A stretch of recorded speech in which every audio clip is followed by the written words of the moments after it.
พระคัมภีร์โรมบทที่6ข้อ12ทรงกล่าวไว้ว่าเหตุฉะนั้นอย่าให้ความผิดบาปได้ปกครองร่างกายที่ต้องตายของพระเจ้าอีกต่อไปซึ่งเหตุให้ต้องเชื่อฟังตามตัณหาของกายนั้นพระคัมภีร์ข้อนี้หนุนใจพวกเราว่าอย่าให้พวกเรานั้นเฮ็ดบาปอีกต่อไปเพราะว่ากายของพวกเรานั้นพวกเราได้ตายพร้อมกันกับองค์พระเยซูคริสต์เจ้าที่ไม้กางเขนนั้นแล้วและเราก็ได้เป็นขึ้นมาจากตายพร้อมกับพระองค์เทิงไม้กางเขนเช่นเดียวกันดังนั้นพระคัมภีร์โรมในบทที่16ข้อ13ทรงกล่าวไว้ว่าอย่ามอบอวัยวะของพระเจ้าให้แก่การบาปอีกต่อไปเพื่อเป็นเครื่องมือรับใช้ในการสู้ให้แต่จงมอบตัวของพวกเจ้าถวายแก่พระเจ้าเป็นการสิ้นสุดเหมือนกับบุคคลที่ถูกบันดาลให้เป็นคืนมาจากตายแล้วและจงมอบอวัยวะทุกส่วนของพระเจ้าถวายแก่พระเจ้า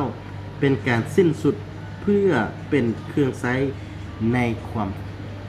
นการชอบธรรมต่อไป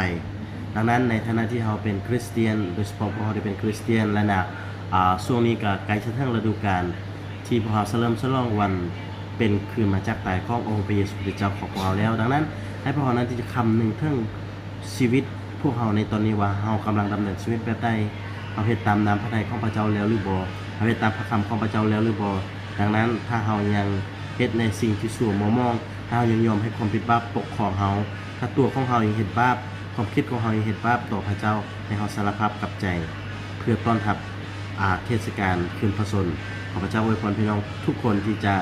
ได้รับกำลังขึ้นใหม่ที่มาจากพระผู้เป็นเจ้าและมอบตัวของพวกเรานั้นเป็นเครื่องถวายบูชาอันบริสุทธิ์แก่พระเจ้าบ๊ายบายพระเจ้าอวยพร